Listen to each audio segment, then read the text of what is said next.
50 വയസ്സ് കഴിഞ്ഞ സ്ത്രീകൾ അവരുടെ ആരോഗ്യത്തിൽ പ്രത്യേകമായിട്ട് എന്തെങ്കിലും സംരക്ഷിക്കേണ്ടതുണ്ടോ? സ്ത്രീകൾ അങ്ങനെയാണ്, നമ്മുടെ അമ്മമാർ അങ്ങനെയാണ്. പലപ്പോഴും ഭർത്താവിൻ്റെ കാര്യത്തിൽ, അല്ലെങ്കിൽ മക്കളുടെ കാര്യത്തിൽ, അല്ലെങ്കിൽ മരുമക്കളുടെ കാര്യത്തിൽ ഒക്കെ ഇങ്ങനെ വ്യാപൃതരായിട്ട് ഇങ്ങനെ നടക്കും. അവരുടെ ആരോഗ്യത്തെക്കുറിച്ച് അവർ മറന്നു പോകുന്നു എന്നുള്ളതാണ് സത്യം. അമ്മമാരോട് എനിക്ക് പറയാനുള്ള ഒരു റിക്വസ്റ്റ് ഇതാണ്. 50 വയസ്സ് കഴിഞ്ഞ സ്ത്രീകൾ അവരുടെ ആരോഗ്യത്തിൽ പ്രത്യേകമായിട്ട് എന്തെങ്കിലും സംരക്ഷിക്കേണ്ടതുണ്ടോ, ശ്രദ്ധിക്കേണ്ടതുണ്ടോ? നമുക്കറിയാം, 50 വയസ്സ് എന്ന് പറയുമ്പോൾ പീരിയഡ്സ് നിൽക്കുന്ന ഒരു സമയമാണ്. ഈസ്ട്രജൻ്റെ ഒരു പ്രൊട്ടക്റ്റീവ് ഇഫക്റ്റ് നാച്ചുറലായിട്ട് സ്ത്രീകൾക്ക് പ്രകൃതി തന്നെ പ്രദാനം ചെയ്യുന്നുണ്ട്. അതുകൊണ്ട് തന്നെ നിങ്ങൾ ശ്രദ്ധിച്ചാൽ അറിയാം, ഹാർട്ട് അറ്റാക്ക്, സ്ട്രോക്ക് പോലുള്ള കാര്യങ്ങളൊക്കെ ഒരു 45-50 വയസ്സ് വരെയും സ്ത്രീകളിൽ കുറവായിരിക്കും പുരുഷന്മാരെ അപേക്ഷിച്ച്.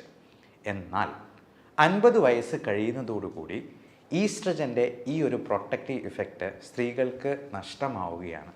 മെനോപോസ് ആരംഭിക്കുന്നതോടുകൂടി. മെനോപോസ് എന്ന് പറയുന്നതിനാൽ പീരിയഡ്സ് നിൽക്കുന്ന ഒരു സമയം. ചിലപ്പോൾ അത് ഇറഗുലറായിട്ട് വന്ന് ഒരു മാസം കണ്ടില്ല എന്ന് വരും, 2 മാസമാകും, 3 മാസമാകും, അങ്ങനെ പതിയെ അതങ്ങ് നിന്നു പോവുകയാണ്.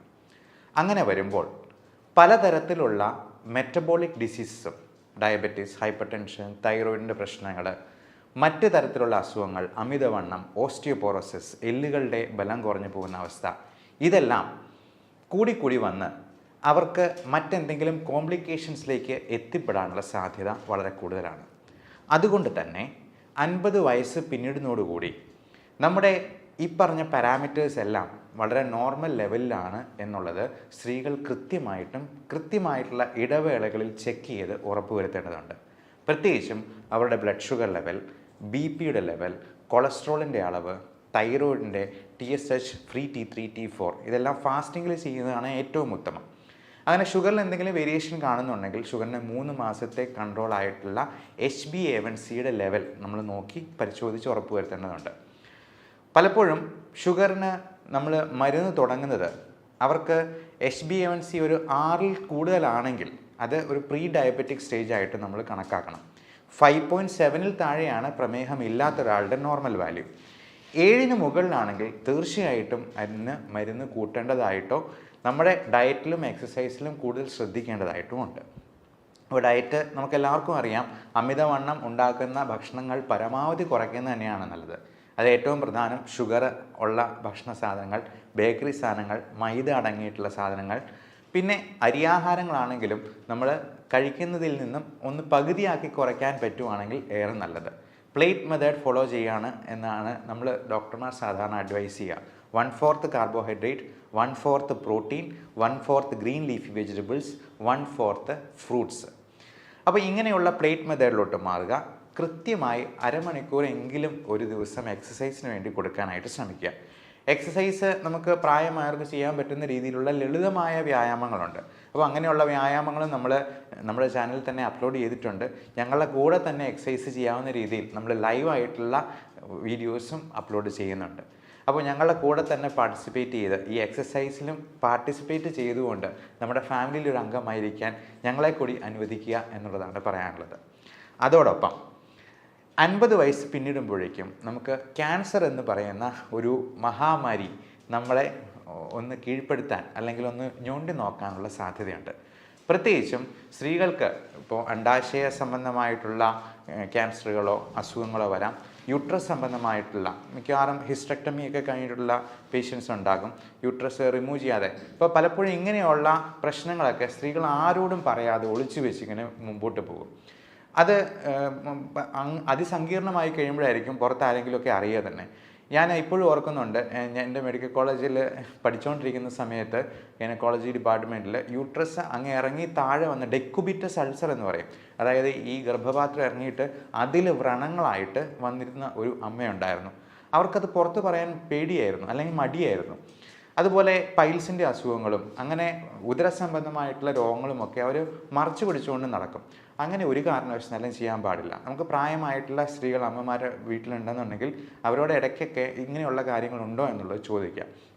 അതുപോലെ തന്നെ ബ്രസ്റ്റിൻ്റെ എന്തെങ്കിലും നൊഡ്യൂൾസോ ലംസോ ഒക്കെ ആയിട്ടുണ്ടെന്നുണ്ടെങ്കിൽ ഒട്ടും മടിക്കാതെ തന്നെ നിങ്ങളുടെ ഭർത്താവിനോടോ മക്കളോടോ ആരോടെങ്കിലും ഈ കാര്യങ്ങളൊന്ന് തുറന്ന് പറയാനായിട്ട് ശ്രദ്ധിക്കുക.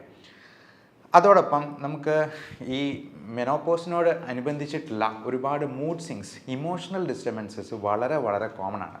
കഴിഞ്ഞ വെള്ളിയാഴ്ച എൻ്റെ അടുത്ത് വന്ന ഒരു അമ്മയ്ക്ക് ഭർത്താവിനെ പറ്റി ഒരുപാട് പരാതികളാണ്. പുള്ളി പുകവലിക്കും, മദ്യപിക്കും, വേറെ എന്താണ്ട് ഹാൻഡ്സ് പോലത്തെ സാധനങ്ങൾ ഉപയോഗിക്കും.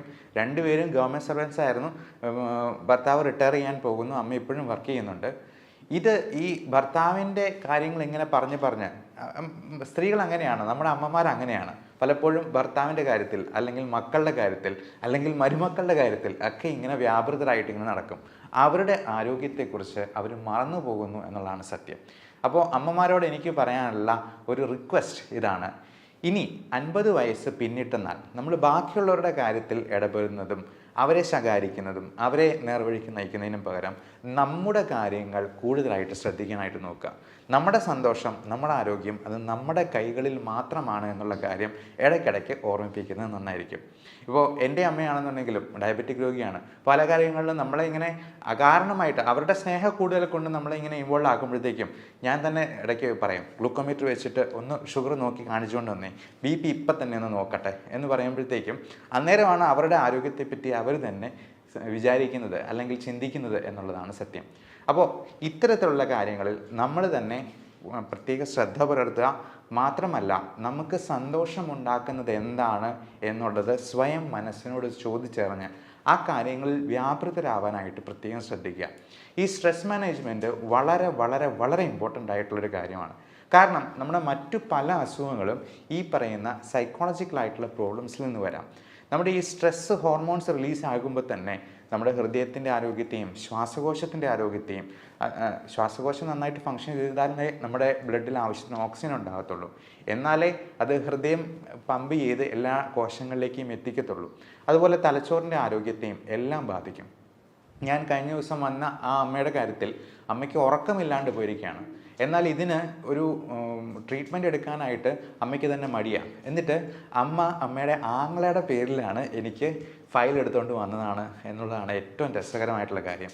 അപ്പോൾ ഈ ആങ്ങള നിർബന്ധിച്ച് പറഞ്ഞാണ് എൻ്റെ അടുത്തേക്ക് കൂട്ടിക്കൊണ്ട് വന്നത്. അപ്പോൾ അമ്മയോട് ഞാൻ ഒരു അരമണിക്കൂറോളം, ഒത്തിരി ദൂരത്തുനിന്ന് വന്നതാണ്, നമുക്ക് ഒരുപാട് ദൂരത്തുനിന്ന് 3-4 മണിക്കൂറൊക്കെ ട്രാവൽ ചെയ്ത് വരുന്ന പേഷ്യൻസ് ഉണ്ട്. അപ്പം നമ്മൾ അരമണിക്കൂറെങ്കിലും അവരോട് സംസാരിക്കാനായിട്ട് സമയം കണ്ടെത്താറുണ്ട്, എത്ര തിരക്കുണ്ടെങ്കിലും. അപ്പോൾ അങ്ങനെ ഈ അമ്മയോട് സംസാരിച്ചപ്പോഴാണ് ഈ പറഞ്ഞ കാര്യങ്ങളെല്ലാം. എന്നിട്ട് ഇത് പറഞ്ഞു വരുമ്പോഴത്തേക്കും അപ്പം ഞാൻ ചോദിച്ചു, എന്തായാലും ഈ ഭർത്താവിന് ഒരുപാട് പ്രശ്നങ്ങളുണ്ട്. ഒന്ന് അറ്റാക്ക് കഴിഞ്ഞിട്ടുള്ളതാണ്, അദ്ദേഹത്തിൻ്റെ പമ്പിങ് വളരെ കുറവാണ്, കിഡ്നിയുടെ ക്രിയാറ്റിനിൻ്റെ അളവ് കൂടി വരുന്നുണ്ട്. അപ്പോൾ ഞാൻ അമ്മയോട് പറഞ്ഞു, എന്തായിരുന്നാലും ഭർത്താവിന് ഒരു ദിവസം മരണം സംഭവിക്കും, അമ്മയ്ക്കും മരണം സംഭവിക്കും. ഈ പറഞ്ഞ പരാതികളെല്ലാം ഉന്നയിച്ചിട്ട് അവസാനം അമ്മയ്ക്കായിരിക്കും ആദ്യം അസുഖം വന്ന് മരണം സംഭവിക്കും. നമുക്ക് പറയാൻ പറ്റില്ല. നമ്മുടെ കാര്യത്തിൽ നമ്മൾ ശ്രദ്ധ പുലർത്തിയില്ലെങ്കിൽ നമ്മുടെ ആരോഗ്യം നഷ്ടമാവുന്നത് നമ്മൾ പോലും അറിയില്ല എന്നുള്ളതാണ്. അപ്പോൾ അമ്മയോട് പറഞ്ഞത് ഇപ്പോഴത്തേക്കും പറഞ്ഞു, എൻ്റെ ജീവിതം പോയി വന്നെങ്കിൽ പോയിക്കോട്ടെ, കുഴപ്പമില്ല എന്നുള്ളതാണ്. പക്ഷേ നമ്മുടെ ജീവിതം പോയി കഴിഞ്ഞിട്ടുണ്ടെങ്കിൽ നഷ്ടം നമുക്ക് തന്നെയാണ്. മാത്രമല്ല, നമ്മൾ വീണ് പോയി കിടന്നു കഴിഞ്ഞിട്ടുണ്ടെങ്കിൽ നമ്മുടെ മക്കൾക്കാണ് കൂടുതൽ ബുദ്ധിമുട്ടുണ്ടാവുക എന്നുള്ള കാര്യം ഇടയ്ക്കിടയ്ക്ക് സ്വയം ഓർമ്മിപ്പിക്കാനായിട്ട് പ്രായമായിട്ടുള്ള അമ്മമാർ പ്രത്യേകം ശ്രദ്ധിക്കുക എന്നുള്ളതാണ് പറയാനുള്ളത്. പിന്നെ ഇത്തരത്തിലുള്ള അസുഖങ്ങൾ വരുമ്പോൾ നമ്മൾ ഒരു കാരണവശാലും യാതൊരു സ്റ്റിഗ്മയും വെച്ച് പുലർത്താതെ അതിന് വേണ്ട ട്രീറ്റ്മെൻറ്റ് എടുക്കാനായിട്ട് ഡോക്ടറിനെ സമീപിക്കുക, അല്ലെങ്കിൽ അതിന് വേണ്ട എക്സ്പെർട്ടിനെ സമീപിക്കുക. ഈ അമ്മയോട് സംസാരിക്കുമ്പോൾ തന്നെ അമ്മയുടെ കണ്ണ് നിറഞ്ഞൊഴുകുക, കരയുക. ഒരു കാര്യം പറഞ്ഞു വരുമ്പോഴത്തേക്കും തന്നെ കരഞ്ഞു പോവുകയാണ്. അപ്പം അത് ഭയങ്കര ഒരു ഡിപ്രഷൻ, ആങ്സൈറ്റി ഡിസോർഡറിലോട്ട് അത് മാറിയ ഒരവസ്ഥയായിരുന്നു നമ്മൾ കണ്ടത്. അതിനൊക്കെ നമ്മൾ ചെറിയൊരു മരുന്ന് കൊടുക്കുമ്പോഴത്തേക്കും തന്നെ അതിനകത്ത് ഒത്തിരി വ്യത്യാസം വരും. കാരണം ഈ ഉറക്കമില്ലാണ്ട് പോകുന്ന അവസ്ഥ തന്നെ എത്ര ഭീകരമായിരിക്കും. ചിലർക്ക് ഉറക്കം കൂടുതലായിരിക്കും, നേരെ തിരിച്ചായിരിക്കും. അപ്പോൾ നമ്മുടെ ഹാപ്പി ഹോർമോൺസ് ആയിട്ടുള്ള എൻഡോർഫിൻസ്, സൈറ്റോകിൻസ്, ഓക്സിറ്റോസിൻ, സെറോട്ടോണിൻ, ഡോപ്പമൈൻ തുടങ്ങിയ ഈ 5 ഹോർമോണിൻ്റെ ലെവലിൽ ഒരുപാട് വ്യത്യാസങ്ങൾ വരുന്നുണ്ട്. ബയോകെമിക്കൽ വേരിയേഷൻസ് നമ്മളതിനെ മെഡിക്കൽ സയൻസിൽ പറയാറുണ്ട്. അപ്പോൾ ഈ വേരിയേഷൻസ് കറക്റ്റ് ചെയ്യാനായിട്ട് നമുക്കതിന് വേണ്ട കാര്യങ്ങളൊക്കെ ചെയ്യണം, അല്ലെങ്കിൽ അതൊരിക്കലും കറക്റ്റ് ചെയ്യാം. ഇപ്പോൾ സോഡിയോ പൊട്ടാസിയോ കുറഞ്ഞു കഴിയുമ്പോഴത്തേക്കും നമ്മൾ ആ സോഡിയം കൊടുക്കുക എന്നുള്ളതാണ് ഏറ്റവും അത്യാവശ്യമായിട്ട് ചെയ്യേണ്ടത്. അല്ല പൊട്ടാസ്യം കൂടിപ്പോയെന്നാൽ ആ പൊട്ടാസ്യത്തെ കുറയ്ക്കാനുള്ള കാര്യങ്ങളാണ് നമ്മൾ കൊടുക്കുക. അപ്പോൾ പൊട്ടാസ്യം കുറയ്ക്കാനായിട്ട് ഒരുപാട് മാർഗ്ഗങ്ങളുണ്ട്. അസ്താലിൻ നെബുലൈസേഷൻ പോലും നമ്മൾ കൊടുക്കാറുണ്ട്. ഇൻസുലിൻ ഇൻഡെക്സ്ട്രോസ്, അത് ഈ ഹൈപ്പർ കലീമിയ പ്രോട്ടോക്കോൾ എന്ന് പറഞ്ഞാൽ ഞങ്ങൾക്ക് ക്രിട്ടിക്കൽ കെയറിൽ പ്രത്യേകമായിട്ടൊരു പ്രോട്ടോക്കോൾ തന്നെയുണ്ട്. അപ്പോൾ പൊട്ടാസ്യം ഒരു 5-6 ഒക്കെ ആയിട്ട് 6ന് മുകളിലായി കഴിയുമ്പോഴത്തേക്കും പേഷ്യൻറ്റിന് ഒരുപാട് പ്രശ്നങ്ങൾ വരും. അപ്പോൾ ഇങ്ങനെയുള്ള വേരിയേഷൻസ് കറക്റ്റ് ചെയ്താൽ മാത്രമേ ഈ അസുഖങ്ങൾ പരിഹരിക്കപ്പെടത്തുള്ളൂ. അതിന് ഒരു മതപുരോഹിതൻ്റെ അടുത്ത് പോയി ഉപദേശിപ്പിച്ചെന്നാലൊന്നും നേരെ ആകില്ല എന്നുള്ള കാര്യം പ്രത്യേകം. ഉപദേശം നടന്നോട്ടെ, കുഴപ്പമില്ല. നമ്മുടെ പ്രാർത്ഥന എന്ന് പറയുന്നത് നമുക്ക് കൺസ്ട്രക്റ്റീവായിട്ട് ഉപയോഗപ്പെടണം. പലപ്പോഴും ഈ സ്ത്രീകളായിരിക്കും കൂടുതലും ഈ മത പുരോഹിതരുടെ അടുത്തോ അല്ലെങ്കിൽ പള്ളികളിലോ അമ്പലങ്ങളിലോ ഒക്കെ ഇങ്ങനെ കയറി ഇറങ്ങുന്നത്. അതിന് കാരണം അവരൊരു കാരണമുണ്ടാക്കി പുറത്തിയാടുകയാണെന്നാണ് നമുക്ക് തോന്നിയിട്ടുള്ളത്. അപ്പോൾ അങ്ങനെ വരുമ്പോഴത്തേക്കും ഇതുപോലത്തെ പല ചൂഷണങ്ങൾക്ക് പോലും ഇവർ വിധേയരാകാനുള്ള സാധ്യത കൂടുതലാണ്. പകരം ഇതിന് എക്സ്പേർട്ടായിട്ടുള്ളൊരു ഹെൽപ്പ് സ്വീകരിക്കുകയും ആവശ്യമെങ്കിൽ അതിന് ട്രീറ്റ്മെൻറ്റ് എടുക്കുകയും ചെയ്യുക എന്നുള്ളതാണ്. നമ്മുടെ ഈ സോഷ്യൽ സ്റ്റിഗ്മ നമ്മുടെ നാട്ടിൽ മാത്രമേ ഇത്രയധികം ഉള്ളൂ. അതിനെ ഈ നമ്മൾ ചരട് ജപിച്ച് കെട്ടിയത് കൊണ്ടോ ഒന്നും ഒരു കാര്യവുമില്ല എന്നുള്ളതാണ്. നമുക്ക് ഇപ്പോൾ പ്രാർത്ഥനയാണെങ്കിലും നമ്മൾ എക്സസൈസ് ചെയ്യുന്നത് ദൈവത്തെ പ്രതി ചെയ്യുന്നാൽ, നമ്മൾ നല്ല ഒരു നോമ്പ് നോൽക്കുന്നത് അല്ലെങ്കിൽ നമ്മളൊരു ഫാസ്റ്റിംഗ് എടുക്കുന്നത് ദൈവത്തെ പ്രതി ചെയ്യുന്നാൽ അത് നമ്മുടെ ആരോഗ്യത്തിന് ഗുണകരമാണ്. ആ രീതിയിൽ നമ്മുടെ മതത്തെയും വിശ്വാസത്തെയും മോഡിഫൈ ചെയ്യാനായിട്ടും പ്രത്യേകം ശ്രദ്ധിക്കുക.